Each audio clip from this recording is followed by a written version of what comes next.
Hello wonderful human beings, Sheldon Evans here, and in this week's video we're going to be going over 5 ways to make sure that your photos are super sharp. I often get asked why my photos look so sharp on Instagram, so today I thought I'd release some of those secrets for you guys so that you too can have razor sharp photographs. So let's jump right into it.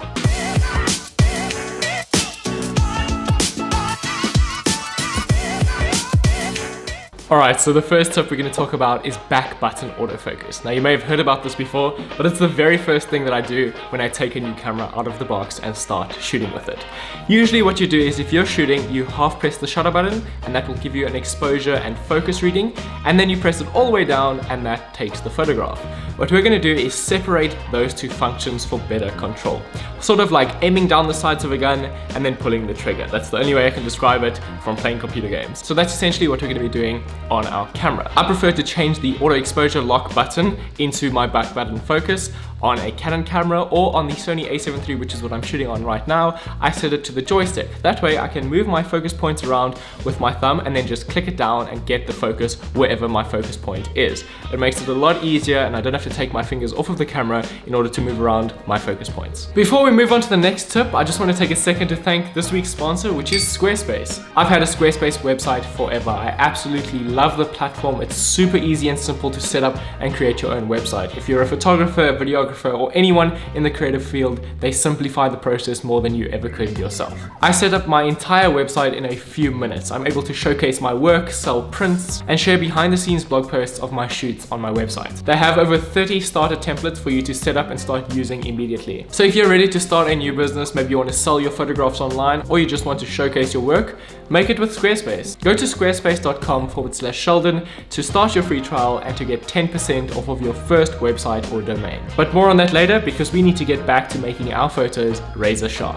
Next up, we're talking about aperture. Now, we've spoken about aperture at length on this channel, but if you need a little bit of a refresher, it's basically the opening inside of your lens that lets light in. Now, the wider that opening is, the shallower your depth of field is going to be. So shooting at something like f1.2 will be a super wide aperture, letting a lot of light in and a super shallow depth of field. The only problem with this is that a lot of your photo is out of focus, and the part that is in focus is likely to be soft. That is because lenses aren't designed to be shot wide open, especially cheaper lenses like a Canon 50 1.8 or an 85 1.8 versus the L glass like the 135 f2 or an 85 f1.2 lens. Those lenses are designed to be shot wide open. You pay more for the glass so that you're able to do that. So if you can't afford expensive lenses all the time, stop your lenses down. So if you're shooting on a 50 1.8, maybe try shooting at f2 or f2.8. That means that you'll have a little wider depth of field, but the part that is in focus is definitely going to be in focus. You're not going to be losing the part of your image that should be in focus just because you decided to shoot wide open. There's been so many times when I've shot and I know that I've nailed that focus. I'm focusing on that person's eye, that focus point is right on their pupil, and I get home and I try and edit my photos and I zoom in and you see it's completely out of focus.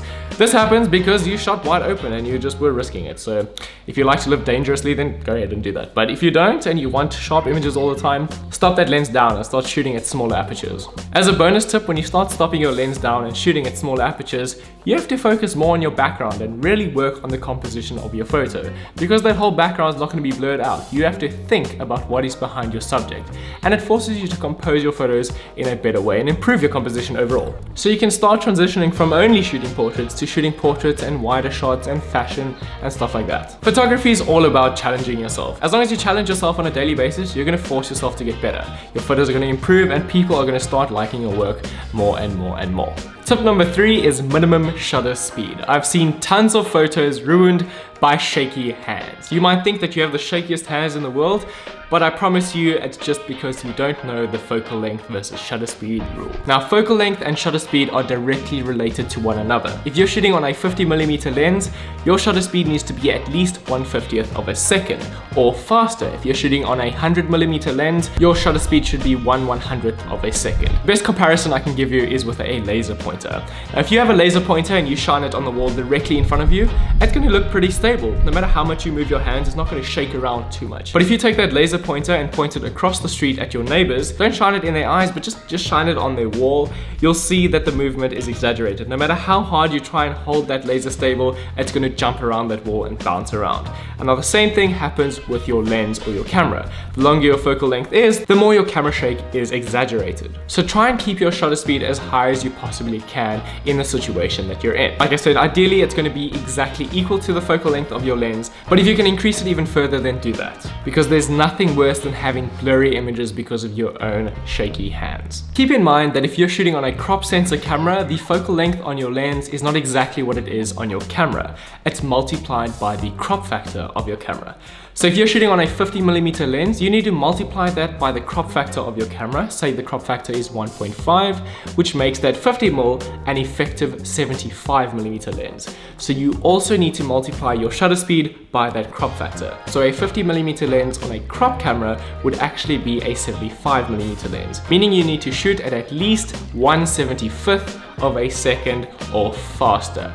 So when you're shooting on a crop sensor camera, just make sure that you multiply your minimum shutter speed by the crop factor of the camera as well. Moving on to the next tip, we're going to be talking about focus points and focus point selection. Now, depending on what camera you have, there's a few different options for this, but I recommend spot autofocus or single point autofocus. Now, the reason I do this is that your camera has a smaller area to sample from. Because your camera doesn't have artificial intelligence, it's not the future, it doesn't think for itself yet, it doesn't know what to focus on. So if I put up my hand here, my camera doesn't know that it wants me to focus on my face instead of my hand. So it might focus on this instead. If I'm looking directly at the camera, it might focus on my nose instead of my eye because it's closer to the camera. So depending on where your focus point is, that's where your camera is going to focus. Now if you have a single focus point on your camera, you can move that focus point around and tell your camera exactly where it should focus. So you can move it over your eye and tell it to focus on your eye. You can move it over your forehead and focus on your forehead if you really want to.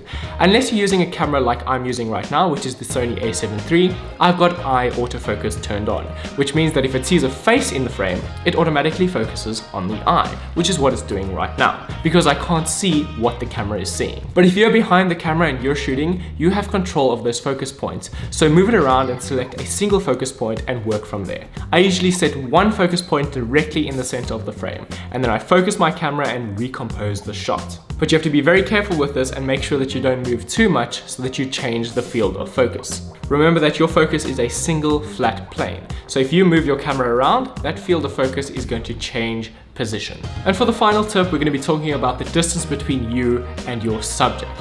The closer you are to your subject, the shallower your depth of field is going to be. So it's going to be a little bit more difficult for you to get everything in focus.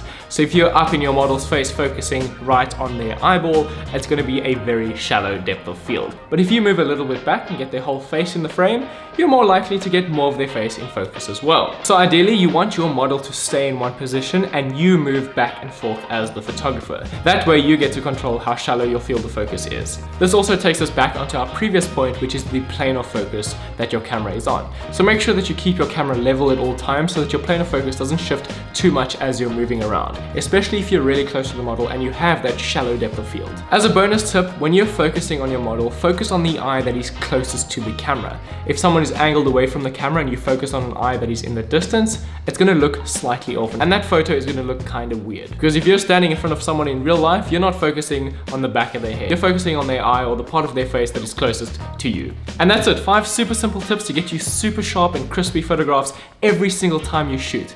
If you're using any of these tips or have used any of them in the past, make sure you drop a comment below and let me know. Or if you have other tips that are cool, because my tips aren't always the greatest. But if you have another tip, leave a comment down below. As always, thank you so much for watching, and I shall see you in the next video. Cheers.